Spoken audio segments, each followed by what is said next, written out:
Have you normalized and accepted that everyone is posting their words online today and wants to create content?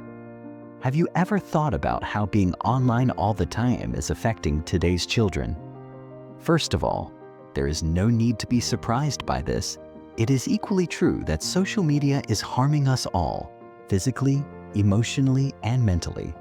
But to what extent is this harm happening? And how much more dangerous is it than you think? Until we know more about it, we will not take any concrete steps to reduce its impact. The good news? It is reversible. Hello friends, you are very welcome to Bookish Gains, where you can listen to book summaries in audio and practically implement their lessons in your life. Today's summary is The Anxious Generation: How the Great Rewiring of Childhood is Causing an Epidemic of Mental Illness, written by Jonathan Haidt, a social psychologist and professor at New York University. He is also the author of The Coddling of the American Mind. His books and research primarily focus on psychology and politics. Today's summary will help you understand and then control how much time your children spend online. So, let's get started. The Anxious Generation, available only on Bookish Gains. The internet is easy, fun, and convenient. You can order your food in just a few clicks. You can check whether a restaurant is good or not by looking at reviews. You can even buy a property through your phone. If you are an adult, you can limit your social media usage to some extent. All you have to do is uninstall your social media apps for a week or two and then set a time limit for daily use. But we cannot say the same for children and teenagers. They have very little self-control. If they had their way, they would spend the entire day staring at their screens. And some of them actually do. Such high exposure to the internet at a young age has a very bad effect on their development. But to what extent can this damage occur? And how can it be reversed? This summary will teach you why children and teenagers get addicted to phones, how social media is damaging their development. The effects of social media can be reversed, but for that, we need to take action now. What are these steps? We will understand them through the full chapters of this summary. Let's start with the first chapter, the tidal wave. It's no wonder that parents today are deeply worried about their children's and teenagers' screen time. The internet has made almost everyone addicted to their devices. It's a fact of the digital age. But what about children and teenagers with limited screen time? If their iPad is taken away from them, they will cry, scream, and protest until their parents give it back. If parents try to take their phones away, teenagers may even threaten to harm themselves. You will just face some physical symptoms, such as tension and mental exhaustion. People start to think worse and worse. Their thoughts paralyze them. One of the most common perceived threats is social death. This happens when you feel like an outsider, or when you feel like you are not part of any group. It can also be linked to depression. Depression is number 2 on this list. It means being in a depressed mood and having no interest in most activities. It is important to note that the description of both anxiety and depression here is not the only thing that determines their occurrence. It is also necessary to consult a professional for a proper diagnosis and get some tests done. Social disconnection, which means being isolated or distant from people socially, has a deep connection with depression. In other words, you do not feel connected to any person or group. And it is no coincidence that the special and noteworthy events of the early 2010s were: 1. First, mental health issues among teenagers suddenly started to increase. 2nd, with the beginning of 2010, social media and smartphones became a necessity in every household. Yes, of course, before 2010, people had phones. But these phones only came with basic features. They did not have internet. Their purpose was only to send texts and make calls. It was in the early 2000s and 10s that people began to communicate with each other constantly. This was evident when researchers found that teenagers always feel it is important to be online, so they do not miss anything. Several studies have supported this claim. A nonprofit organization called Common Sense Media found that in 2016, 79% of US teens were using smartphones. Other studies have also shown that teenagers spend most of their time on social media. Common Sense Media found that teenagers spend about 7 hours a day on social media sites.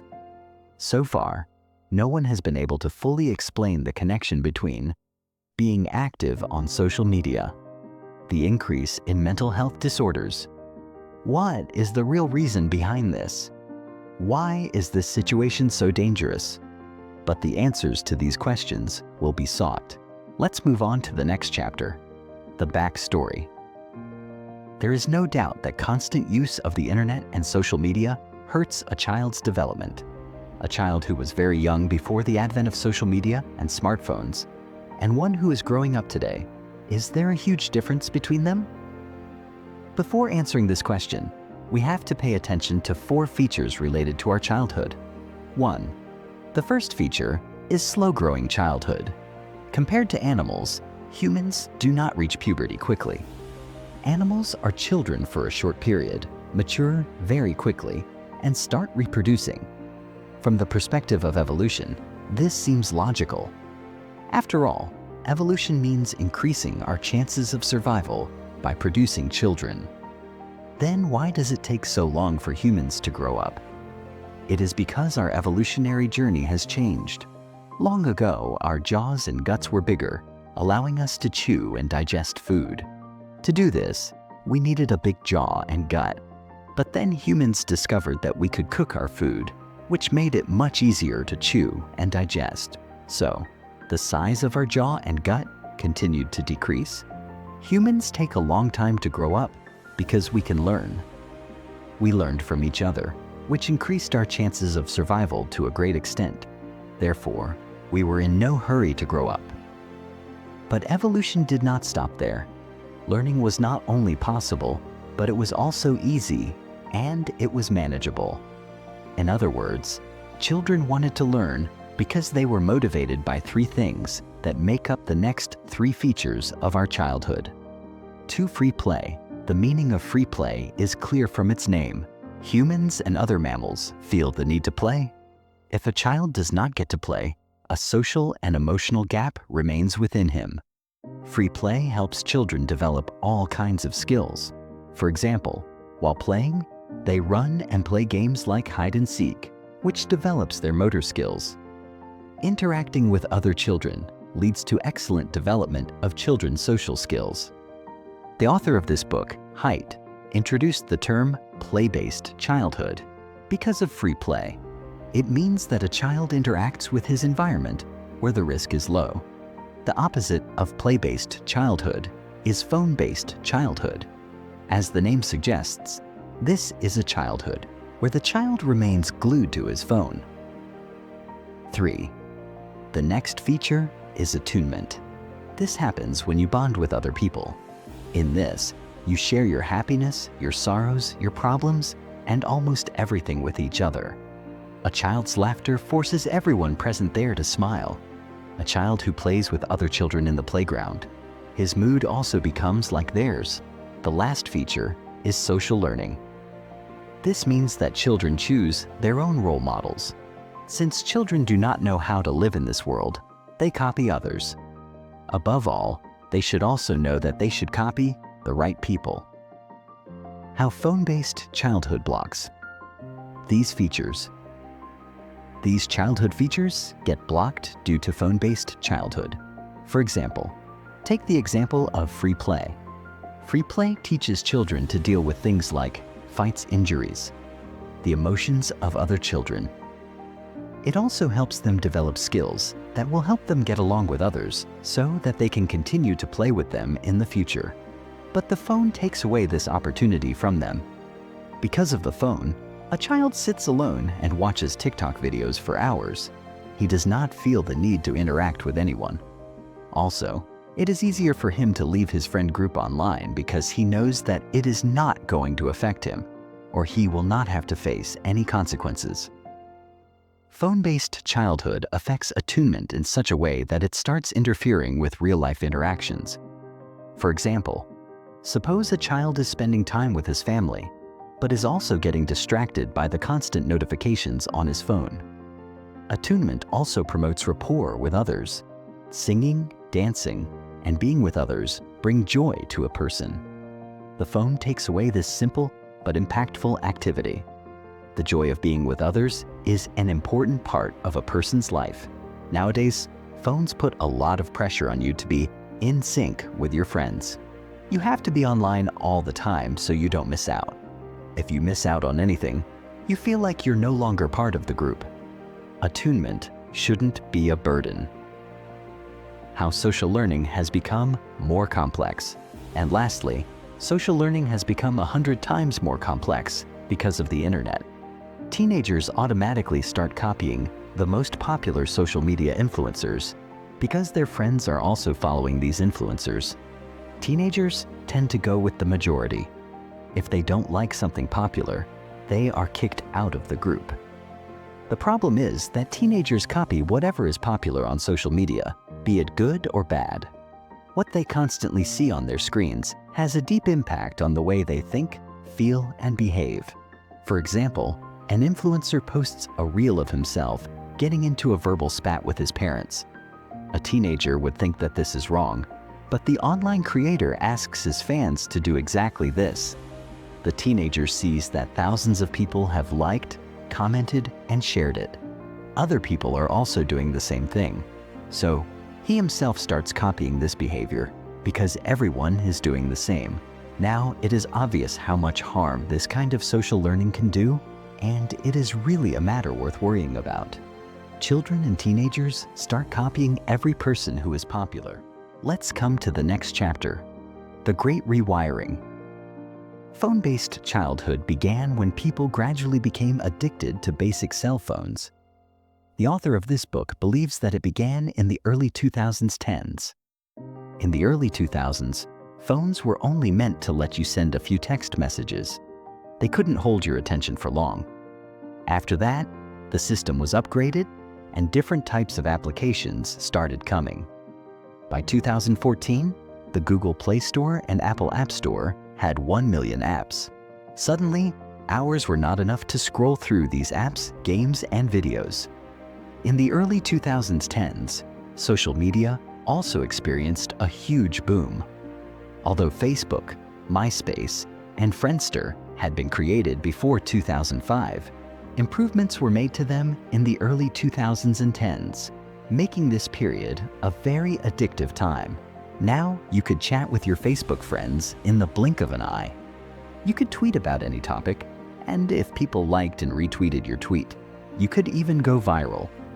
Another social media app is Instagram, where teenagers can stay online all day long. We have already discussed how play-based childhood and phone-based childhood are different. Now we will discuss how harmful social media is for human development, especially for children who are approaching puberty. Major disadvantages of social media. 1. Social deprivation. Being isolated or cut off from people. From 2003 to 2019, a study was conducted on teenagers to see how much time they spent face-to-face with their friends. It is not surprising that as the study progressed, the time spent with friends decreased. But wouldn't interacting with friends online count? Tade. There are many disadvantages to interacting with friends on social media. If you use social media, you may be at risk of depression, anxiety, other mental health disorders. Youngsters who spend more time in face-to-face interactions have better mental health, as revealed by a study by psychologist Jean Twenge. Phone-based interactions also harm the quality of the time you spend with someone. For example, if you and your friend are talking, there is a high chance that you are not just talking, but probably scrolling through your Instagram feed and switching between apps. The best bonding sessions with friends or people of your age are face-to-face, and that too, without any distractions. 2. Lack of sleep. People get addicted to their phones because unlimited content is available on the internet. It is a well-known fact that if you get enough sleep, you will be able to do all your work in a better way. The importance of sleep increases even more during puberty. A huge difference has been observed between teenagers who sleep less and those who get enough sleep. Children who get enough sleep are able to concentrate and focus more, and their memory is also better. On the other hand, children who sleep less get irritated quickly. Hence, there is a problem in their relationships as they get angry very quickly. Are all these bad side effects only due to social media? Yes. 36 studies have proved this. These studies have repeatedly shown that there is a strong connection between excessive social media use. Lack of sleep studies have also proved that excessive social media use during high school can lead to problems like insomnia in the future. Attention fragmentation, decreased attention span. According to a study, an average person gets more than 190 notifications on their phone every day. A teen gets a notification every 5 minutes. Attention means focusing completely on just one task or thought. It means using your mental capability to devote time to a task or activity. Notifications and social media are ruining our attention span. For example, suppose you are reading a book, but your phone repeatedly sends you notifications. Someone has tagged you in a picture. Your friends want to chat with you. The phone has trained your brain in such a way that it feels happy to receive notifications. When someone comments on your post, you feel validated. When someone interacts with you online, you feel important. But sadly, with every notification, your attention span keeps decreasing. People cannot multitask, so your attention shifts from one task to another. In this case, one first task equals reading a book or studying 2. Second task equals using your phone. But in the end, you will not be able to make much progress in your first task because your mind is busy with notifications. During puberty, a teenager's executive function develops. Executive function skills include self-control and focus. Studies have shown that phone-based childhood may delay or postpone the development of these skills. As mentioned earlier, teenagers find it very difficult to stay away from their phones, and hence, their self-control power is weak. This also affects other areas of their life, such as not taking care of their health, making decisions without thinking, for addiction. As mentioned earlier, using social media makes us feel good. Why? The mind runs after those things that give it pleasure or happiness, which leads to the creation of new habits in the brain. That is, if you like a task, you feel like doing it again and again, and you feel the same thing when you use your phone. Dopamine is a neurotransmitter that makes you feel happy. But dopamine does not make you feel satisfied. Instead, it makes you crave something more. This is why people keep checking their phones repeatedly, because their brain craves that dopamine hit. For example, when you eat junk food, dopamine is released in your brain. Dopamine is also released in your brain when you gamble. The Haidt model created by Nir Eyal explains the 4-step loop that leads teenagers to become addicted to their phones. Let's say you're a teenager studying for a quiz. How does social media tempt you to spend hours on your phone? Step 1. External trigger. The Haidt model starts with an external trigger. An example of this is a notification on your phone. This notification automatically distracts you from your goal of studying for a quiz. Step 2. Action checkmark. This external trigger, the notification, pushes you to take action. This action is to open your phone and check the notification. Step 3. Variable reward. By opening the notification, you get some kind of reward. For example, your friends may have praised your post, or maybe someone liked it. This makes you feel validated and accepted. Step 4. Investment. It is not possible to reward a person every time they take action. In this case, you don't get a notification every time you pick up your phone. It may seem a little silly that you open your phone even if you don't have any notifications. But believe me, you usually do this. The Hooked model explains, even if you don't get any reward, you can't stop yourself from checking your phone. Instead, your expectation increases even more. What if you get a notification the 11th time you check your phone? That's what makes social media so addictive. You're constantly chasing that dopamine hit because you never know when you'll get it. Currently, we are moving to the next chapter, collective action for a healthier childhood. Social dilemmas, or collective action problems, prevent us from creating boundaries for a healthy childhood. This happens when you feel that everyone has something, and you are the only one who has nothing. All teenagers want to do during their teen years is fit in with a group and make friends. But that can't happen without a phone or social media. If you miss anything online, your friends think you're stupid and you're excluded from the group. Today's teenager might say, "But Mom, everyone at school has an iPhone. I'm the only one without a phone." In such a situation, it becomes difficult for parents to say no. If everyone is doing something, then their child will be left behind. How can we avoid this problem related to collective action? You can do this through collective response. We can bring about change through collective effort. 1. Voluntary coordination. Parents get strength from other parents. There is a group called Wait Until 8th, where parents make a promise and sign a paper.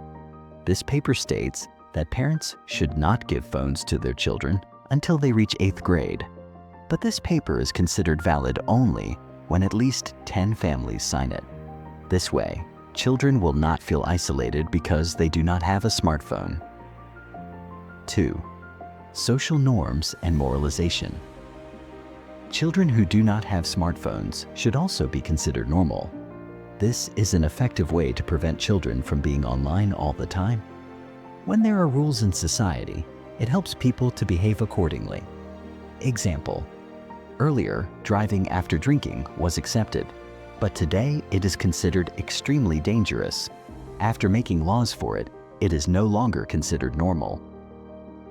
3. Technological solutions. Technology is constantly evolving, so why not use it for a better future for youngsters? A good example of this is using pouches with locks during school time. Another way is to apply age verification methods to certain apps so that teenagers cannot access them easily. Using a basic phone instead of a smartphone is also a good way to limit social media use. 4. Laws and rules. Institutions like the government or the education system should pass laws that create a clear boundary between youngsters and their phones. For example, a rule can be set in schools that the phone should remain in the locker for the entire day. All these suggestions seem very simple and straightforward, but to make them effective, collective effort is required. More and more people will have to come forward to apply these solutions. Now here comes a conclusion, which means we are revising all key points here. First of all, you learned that two things happened in the early 2010s. First, the use of smartphones among children and teenagers increased tremendously. Second, the level of mental health disorders was discovered. There is a deep relationship between these two. Second, you learned that there is a huge difference between play-based childhood and phone-based childhood. Play-based childhood is slower. It involves free play, attunement, and social learning. Phone-based childhood ruins these things and has a bad effect on the child's development. Third, you learned that social media has 4 disadvantages: people getting separated from each other, lack of sleep, lack of attention, addiction. Fourth, you learned about collective measures that people can take to achieve a healthy childhood. These are voluntary coordination, social norms and moralization, technological solutions, laws and rules.